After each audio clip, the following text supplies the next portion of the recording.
Assalamualaikum warahmatullahi taala wabarakatuh. Selamat datang di Masjid An-Nur Nyaman. Alhamdulillah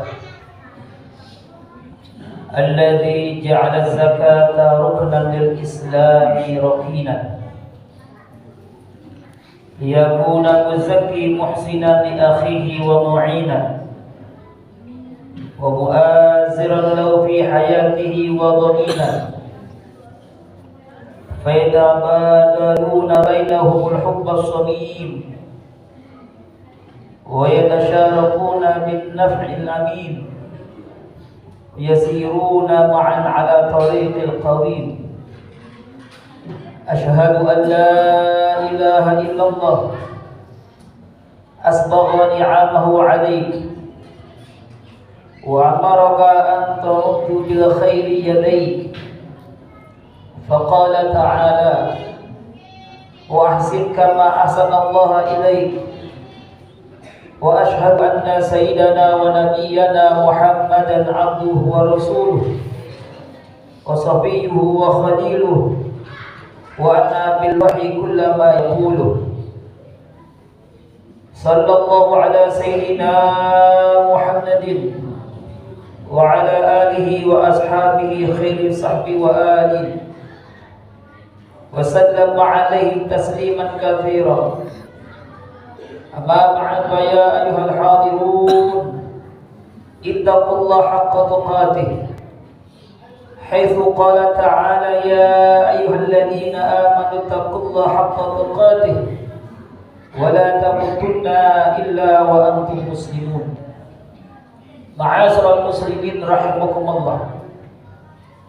Di antara hikmah dari kehendak Allah Subhanahu wa taala adalah Allah menjadikan manusia berbeda-beda dalam berbagai hal.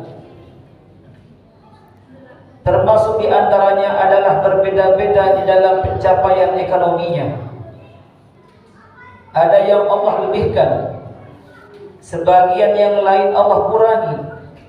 Ada yang kuat dan sebagian lain lemah. Yang kuat secara ekonomi dapat memberikan manfaat untuk yang lemah, sementara yang lemah dapat menerima manfaat dari yang kuat. Dengan demikian, keterikatan antara keduanya dapat terus berjalan, sehingga fenomena saling tolong menolong dapat terus lestari. Allah Subhanahu wa taala ciptakan keduanya untuk hidup berdampingan dalam bingkai kolaborasi dan jalinan kohesi. Baginda Rasulullah sallallahu alaihi wasallam bersabda dari hadis yang diriwayatkan oleh Ibnu Umar, "Ana rajulan ja'a Rasulillah sallallahu alaihi wasallam faqala ya Rasulullah ayyuhan nas ahabbu ila Allah wa ayyul a'mali ahabbu ila Allah azza wa jalla." Faqala Rasulullah sallallahu alaihi wasallam, "Ahabbun nas ila Allah anfa'uhum lin-nas wa ahabbul a'mali ila Allah ta'ala sururi tudkhiluhu 'ala muslim aw takshifu 'anhu qurbah aw taqdi 'anhu diyadainan aw tudradu 'anhu ju'an wa li an amsiya ma akhiri fi hajatin ahabbu ilayya min an ta'kifa fi hadzal masjid yakni masjid syahran wa man kadaba sadarallahu 'awratah wa man kadaba ghaydahu wa law syaa an yumdihu Allah bala 'azza wa jalla qalbahu amnan yawmal qiyamah wa man masya ma akhihi fi hajatin hatta athbataha lahu athbatallahu azza wa jalla qadamahu ala sirat yawm al-qiyamah tazilu fil aqdam. Yang artinya dari Sayyidina Umar radhiyallahu anhu bahwa ada seorang laki-laki yang mendatangi baginda Rasul. Ia berkata dan bertanya kepada Rasul, "Wahai Rasulullah, manusia yang mana yang paling dicintai oleh Allah?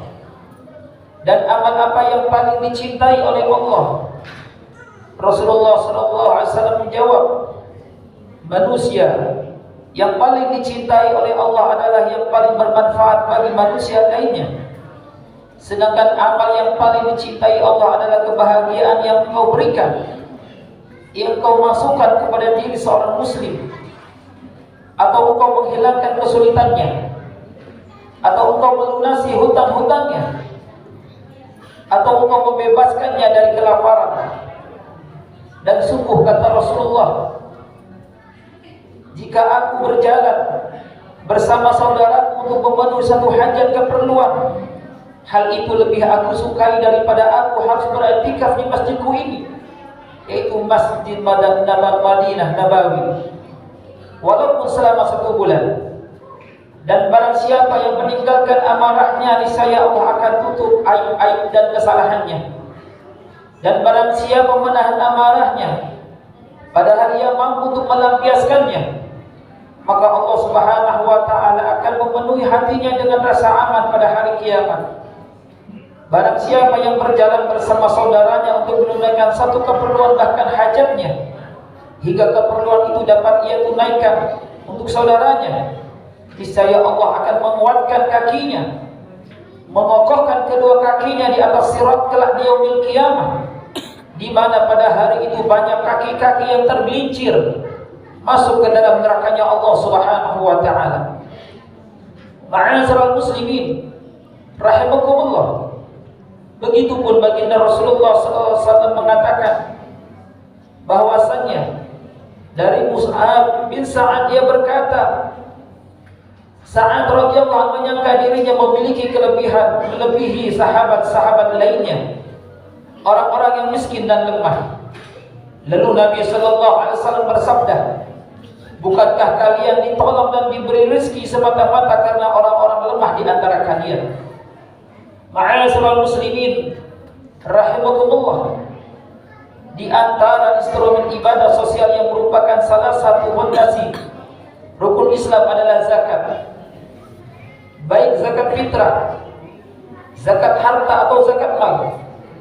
Yang perlu disadari oleh orang-orang yang wajib menunaikan zakat, bahwa zakat yang ia tunaikan itu bukan bentuk kebaikan hatinya kepada orang lain, tapi ia tunaikan zakat tersebut karena memang di dalam sebagian harta yang ia miliki pada hakikatnya ada yang bukan miliknya, tapi justru milik para pihak yang berhak menerima zakat.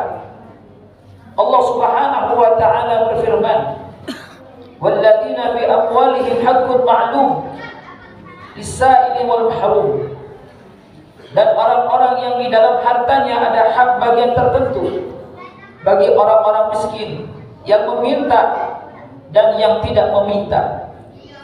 Ma'asyiral muslimin rahimakumullah, begitupun Allah Subhanahu wa ta'ala berfirman di dalam surah At-Taubah, khudh min amwalihim shadaqatan tutahhiruhum wa tuzakkihim biha. Ambillah zakat dari sebagian harta mereka, yang dengan zakat itu kamu membersihkan dan menyucikan mereka. Ma'asyiral muslimin rahimakumullah, namun banyak sekali orang-orang yang salah paham dalam mengartikan ayat ini. Karena orang-orang yang salah paham itu tidak mengerti dan tidak mau bertanya bagaimana ayat yang diturunkan Allah Subhanahu wa ta'ala, dan bagaimana memahami ayat yang artinya membersihkan dan mensucikan. Semisalnya ada seseorang yang merasa tenang-tenang saja untuk melakukan korupsi, manipulasi, dan jenis tipu daya lainnya untuk mendapatkan uang dan harta secara haram. Bahkan harta yang haram yang didapatkan itu dapat dibersihkan sehingga menjadi halal, dan cara membayarnya adalah dengan mengeluarkan zakat dan sedekah dan sebagian kecil harta haram tersebut. Ini kesalahan yang diartikan oleh orang-orang yang tidak memahami ayat-ayat Allah Subhanahu wa ta'ala. Contoh itu adalah sebuah kesalahpahaman yang fatal di dalam memahami ayat Allah. Mungkin terjadi akibat dari ketidaktahuan, atau boleh jadi justru sebagai semacam-macam alasan-alasan mereka sebagai pembenaran yang dilandasi oleh hawa nafsu mereka. Baginda Nabi Muhammad sallallahu alaihi wasallam katakan, la tuqbalu salatan bi ghairi tahurin wala sadaqatan min ghulul. Hadis yang diriwayatkan oleh Muslim.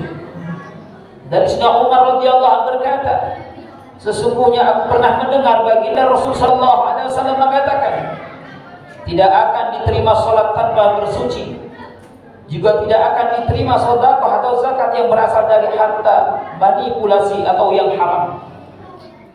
Ma'asyiral muslimin rahimakumullah, tegasnya baginda Rasulullah sallallahu alaihi wasallam mengatakan, jika seorang hamba memperoleh harta dari jalan yang haram, kemudian ia menafkahkannya, maka ia tidak akan diberkahi.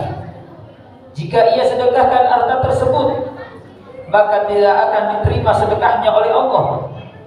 Jika ia simpan harta itu, maka hanya akan menjadi bekalnya menuju ke neraka.